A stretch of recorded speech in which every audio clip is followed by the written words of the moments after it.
there was something that really resonated with me in a book I'm reading called The Healing Wisdom of Africa by Malidoma Some. And he talks about, well, I put it up in the image here. He talks about ritual, which we're going to get to in a moment. And he talks about community. And in his quote, and I have it up here, but it says, community is important because there's an understanding that human beings are collectively oriented. The general health and well-being of an individual, are connected to a community and are not something that can be maintained alone or in a vacuum. Healing, ritual, and community are three elements that are vitally linked. And one of the sentence I want to also add into this is, which is going to be part of what we're diving into next, is healing, ritual, and community, the goods that the indigenous world can offer to the West, aka the institutionalized system to the West, are the things that the modern world is struggling with. And pausing for a second here, because I think this is something that's really relevant right now. Ivy, do you have a comment, thought? Yes. Again, definition and how words are used, and using the word community. And it could mean something but anyway, one of the things that means community for me, which needs to be taken into account, not knowing which way the world is going to go, your community is your watershed. And that needs to be taken into account, your supply for water. And whoever's in that watershed is technically part of your community, and the watershed has to be defended at all costs. Thank you for that. And since like we're going to dive into the words that we speak, I'd like us to take a moment, and as we're going forward, I'd like for us to get on the same page, on alignment as to what these three words can mean for us as we start to shift into what's discussing solutions and bring those types of things into existence. So I'm going to start from the community perspective, Ivy, because just in line with what you just said. So for the purposes of this, I'm looking at, like, yes, the waters, like the fellowship. I think the communities is what I'm hearing you say, Ivy, is the watershed, right? Is that thing that's constantly protected. So the community is a feeling of fellowship with others. Like this right here is a community. We're here feeling that this is for the betterment for our advancement of health. So fellowship with others as a result of sharing common attitudes, interests, and goals. Now, speaking on this here, well, actually, I wanted to check in. Any thoughts, comments on what that community piece is before we move on? Ivy, and then if anyone else. Yep. Okay. What you said is true. Where we are at now, we are beginning to build a community, a communication. But I also think long term. So as we're going through and talking about gardens and talking about providing health and things along those lines, keeping an eye on wherever we're working, what is the actual community when things break down? If that makes any sense. Sure. How can it be? So give me an example of what the breakdown would be.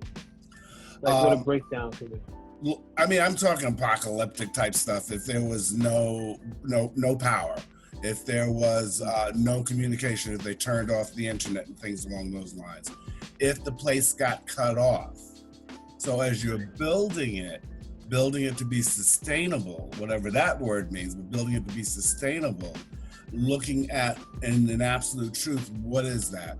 I live in a valley where all this stuff takes place naturally. It's amazing. I wake up, there's like vegetables left on my doorstep. You know, I live in a valley where that sort of happens. But as a community, we also did an assessment of what this valley is needing. And this is like a cross section of people. What the valley is missing in order to be able to sustain itself. And considering this is a farming community, one of the things they realized was they don't have their way to process their own milk. So that's something that needs to be brought into the community sooner than later. So they looked at what is missing from this, 12 square miles of, if it was cut off, how would it sustain itself? So I think that needs to be in the back of the mind of people that are growing communities, starting with the internet, that you also look long-term in terms of what happens when it's cut off. Yeah, so I think, and Ivy, thank you for that. And Mary and Corky, I'm interested to hear your thoughts on this, because Corky, I heard you talk about specifically the sustainability. And I think that's one of the pieces from a health perspective, that sustainability in regards to community is clutch, because, and I think that's where we're the vessels of that, right? Like by me taking care of myself and learning what that means and what that can look like, now I have the knowledge that I could share to build up the community, right? So it's like that's making it more sustainable. So before we move on to the other two, Mary or Corky, did you have any other thoughts that you want to add into that in regards to community, sustainability? I think what I had said was right on point in terms of that type of, you say, disaster preventative type of thinking is something that we can say will ultimately lead to a more sustainable community. And I think a lot of times we focus so much on getting to a point to where, like say, you have access and getting to a point to where you have the basic needs, that you really don't think about those situations where, okay, if all of this was cut off, then what are our options? I think, the recent pandemic probably has provided some good training or at least some good thought processes around, okay, well, what happens if, we can't get access to those particular things, and how can we as a community sustain ourselves? Luckily, with this pandemic, the grocery stores and relatively, you really didn't lose access. I mean, it was inconvenient, but it wasn't a thing that where you couldn't go out to a grocery store. And if you had access to a grocery store, go out and get, milk and eggs and those basic needs. But I think the community has to get to that point to where you have enough of a trust level within your group to start doing some of that long range planning, and that, to deal with the short term needs. But just that exercise of trying to assess that is really super, and something that really should be modeled in other communities in terms of who are those stakeholders and who's willing to come to the table to talk about those things, because those are the only ways that you really come up with answers and a plan, and not necessarily who owns it or who's responsible for that, but it's everyone in the community's responsibility. And the more people you can bring to the table, then the better. So I guess the challenge to us is to figure out what our tribe looks like, and then trying to figure out a common set of interests and a common set of benefits in coming together at least. Thank you, Corky. I appreciate that, man. Thank you. Ivy, before I go, Mary, did you have any additional comment? I was just going to add to what you and Corky said about being able to create that community and being able to bring things to the table. I think that you have this inward reflection of who you are as a person and what role you play, and it requires this confidence that I think has been attacked by the outside. But I think that it's something that if you can bring up these resources and see the changes that you can make, I think it connects to the attitudes part and what Corky said about seeing the world in a way that that problems can be overcome, that there are things that you can do to address the gaps that you're seeing. And so I just wanted to add that. Nice. Thank you, Mary. Thank you. Appreciate that. And Ivy, I saw you had your hand up before. So yeah. This will go back to, the concern about health, and also to the comment about back porch growing, so to speak, and what little land you have to grow herbs and things along those lines. 2 points. The state of Vermont also did an assessment, and it happens to be a friend of mine was high up on the board that dealt with it, and I went into it in detail. The only thing that they did not address, which was ironic, was health. So access to prescriptions. And with the hurricane that went through here, Irene or something, when Hurricane Irene went through the valley, we were cut off. Because I live in a place where there was one road in and no way out, so to speak. And we lost 2 bridges, and all of a sudden the whole valley was cut off. The hugest problem, which no one anticipated, was access to health prescriptions. And so in a sense, when you're thinking about your herbal gardens, have diversity to cover the health needs. But one thing no one thought about, the people hardest hit were the people who do not have access to alcohol. All of a sudden you had a whole range of people that could not get their hands on alcohol, and doing the DTs in the middle of a hurricane was not, there were almost fights about stealing the last bottle. So it's sort of like taking that into account when you're building that community is the health aspect. And those are 2 pieces, like with the garden, that can start addressing that right off the bat. Yeah. See, now, I guess just a point of clarification, when you talk about rubbing alcohol or booze, drinking. Okay. Yeah, a lot of people drink and consume vast amounts. And it's interesting, right? Sorry to cut you off there, Ivy, but I think it's very interesting because when we look at our communities, right? What's one of the things that, and you bring up something I think most that tends to get overlooked, is that most of the ways that in our community the condition is how do we address stress and dis-ease.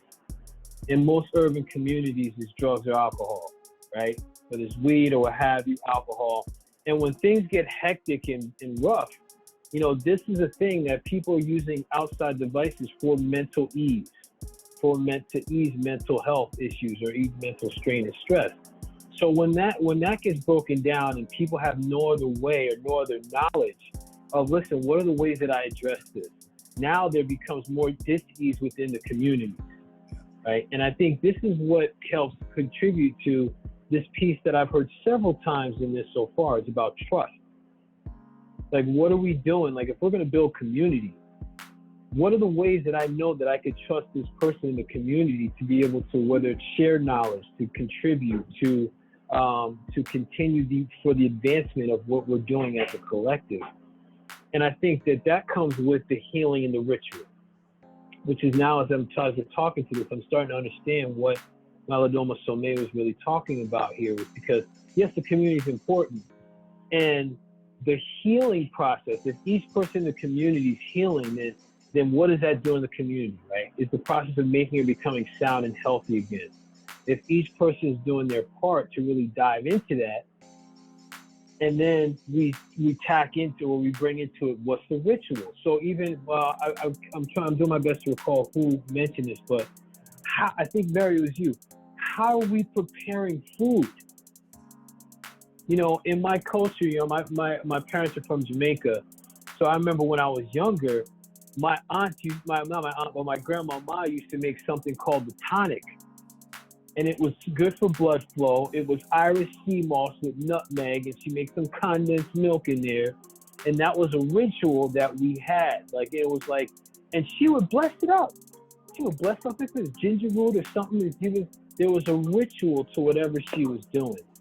And I'm curious to know, before we get into some more of the solution talk, I'd love to hear your thoughts on the healing and the ritual piece. Like, what comes up for you when you all are reading those 2 pieces in relation to what's possible towards our solution to health, better health for people.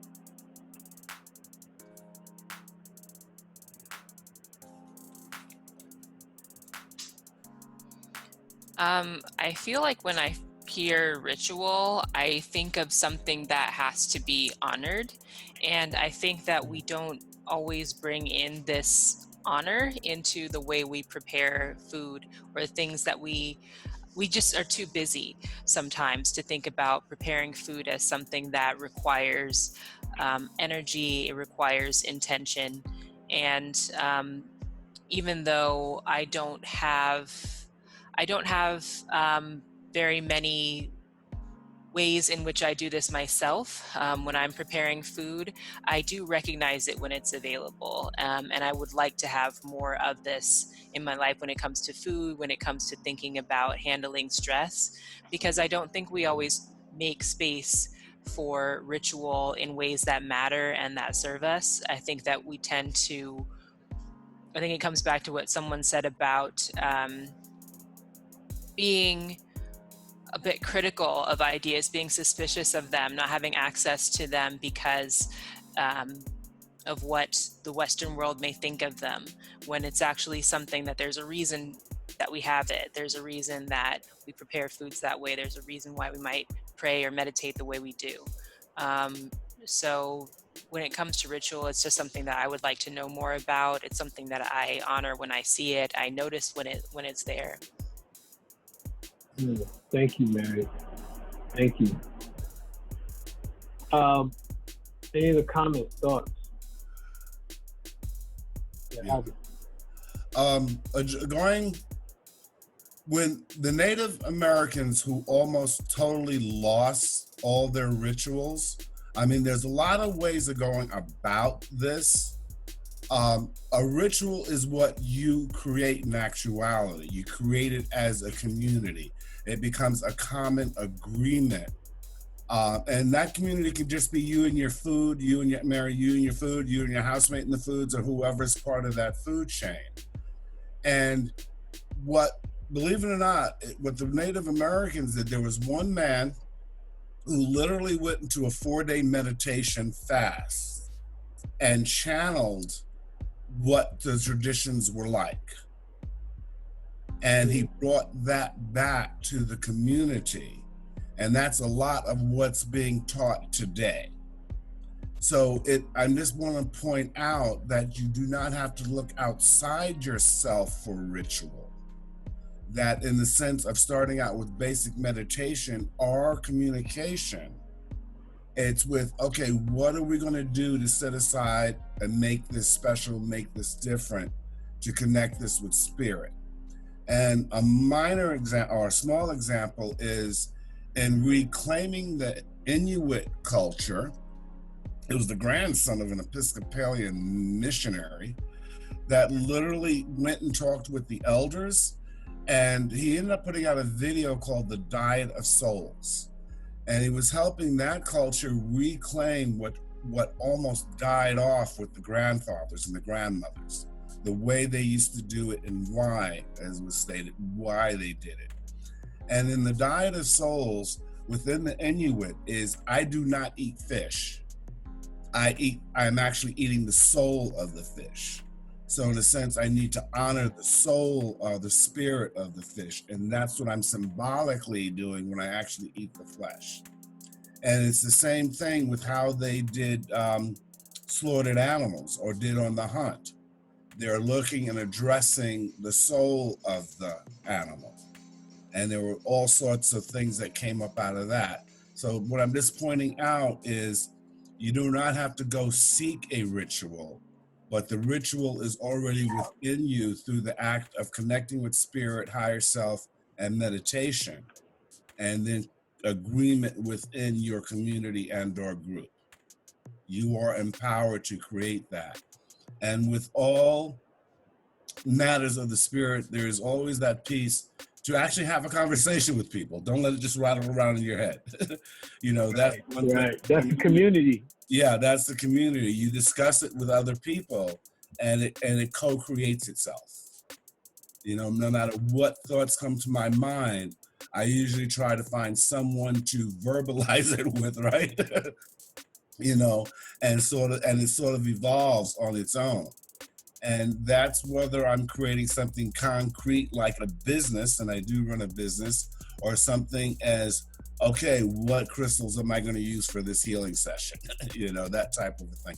It's sort of a universal energy underlying, and then a universal process underlying all of the material world. Thank you. Mm-hmm. Man, this ritual piece is is resonating deeply with me, because it's almost for us as a people, and something that I'm noticing too. I think I witnessed that there's times when we're waiting for someone else to be the savior. Like, we're asking, is this okay? Is this allowed? And I think that's part of the institution, and I think it's I may be making a judgment, but I think if we were to each take the time to think about our families and our upbringing, what was something that our parents had us doing on a regular basis? Now, regular may be yearly, maybe quarterly, maybe monthly, I don't know. But what's something, I think that we can each think if there's something from our childhood that our parents, or we saw our grandparents, or someone that was an authoritative figure to us had us doing, that was like, oh, just do that, don't worry, just drink that. Okay. Maybe they never explained it to us. They had yet to explain it. Or maybe at the time they didn't have that, maybe the want and desire to explain. It was just something that carried on with us. And as an example, Corey, do you have a comment there? Well, no, I guess I was waiting for you to finish at least, but I was going to point out some things that I remember from childhood in terms of grandparents. If you get a wash stain, go out and grab some red dirt and put a little spit in it and rub that on your wound. So again, I don't know medically how all of those things worked out, but it always seemed to soothe the bee sting or whatever. So it was something innately that they had learned from their surroundings in terms of, like saying, the herbs, bark, and all those kind of things that they used to suggest to you, that they developed probably out of oral tradition. And that's, I wouldn't say part of the issue, but a lot of those things were passed down orally. And so, we tend to forget about some of the reasonings behind, or never ask those questions. I mean, you never question grandmama about, why this is doing this and that, or how it works. But as you get older, you start wondering, like, why did that work? Or why, did she go out and get this particular root if I had a cold or something? Or she would have me drink this type of tea or something like that if you had some type of ailment. And then, as far as rituals, we probably don't do that enough with food. The only thing I can think of there is just the way that we pray before we eat. And so sometimes that was something that started as a family tradition that you never questioned, but it wasn't necessarily something in the way that you prepared the food. And then thinking again about even like things like the hog killings. There was ritual around that we never questioned, but it was more or less like there was a process and a way that they did it that was humane to the animal, that was, made sure that everything that you were getting out of it, that there was care taken, and I guess hand washing the chitlins and all those kind of things, and not wanting to pass on something that you hadn't taken the time, that you wouldn't eat yourself. So I think a lot of that kind of community-based, getting back to community, is more or less like you shared with people in your surroundings as an extension of your own family. And so it was more or less like you wouldn't do anything to this particular meat or vegetable or anything like that you wouldn't consume for your family. You were just kind of sharing your bounties and your blessings. So I guess all of those things were ritualistic, but it wasn't necessarily communicated as to, okay, here's what we're doing and why. And maybe those were some of the lessons lost. So it would be interesting, if Big Mom and all of them were still around to kind of ask them the questions now. But unfortunately, we don't have that ability to do that. But it's more or less like, I know that there was a reason as you get older and you start studying your science, your medicines, all those kind of things. You're saying, hey, there was something in that, but how can you isolate that and take a scientific approach to figuring out, okay, well, why did that work? Right. You're talking about community and not Big Mama. If it's a community, there are elders in the community. It doesn't necessarily have to be my grandmother, but are they shut in? Are they alone? Like, quite recently, a Euro-American, 25 years old, I told him to go talk to his grandfather. His grandfather has all this information that I'm sure he's more than willing to share. You know, so it doesn't have to be your grandparents, but are there ones there that would enjoy the company, and two, talking about what was done in the good old days? You know, Right. so that gets them involved in the community in the sense of relieving their stress and lifting their spirits, because one, the youngins are interested finally after all these decades, and two, it gives them a chance to reminisce and talk and tell stories. Correct. You know, so if it's a community, just sort of reach out in that regard, which is a really awesome experience. It's a really awesome experience. Yeah, that is healing. That's healing the generation, because that is sharing. That is like, you know, I had and before, the symbol of health is like the rod with the wings and then the two snakes, right? Like that. That is like, they call that the Ida, the Pingala, and the Sushamna, the central channel. One snake represents the feminine aspect, the other represents the masculine aspect. And it's like, it's all a flow of information that's passed on in generations. And, you know, like, Ivy, you made a good point about it may be other elders in the community. And also, I also want to make a point too, that Black and Indigenous communities and collectives, they checked in with the ancestors in ritual and ceremony. Like, shoot, they had, like, you know, some people may call it shaman ritual, some may call it prayer, some may call it meditation, some may call it journey. It's a whole bunch of things that's been done over time that gets people to tap into the collective wisdom that resides in our DNA. And I think that in itself is a piece that we get away from in a health perspective. Like, you know, again, something, you know, that the West or the institutionalized civilization go by is, you know, something you talked about before, Corky, like, what are the structure, the studies? I need to have something that's concrete. Whereas tribes and ancestors, if you go back to folklore and Caribbean and African stories, there was always an element of the unknown. That part of the community that's unseen. And I see that is also, for me anyway, like when I'm working with people, is, and myself really especially, is to getting to tap into the unknown, because that is also a piece of the community that helps out with the healing and the ritual.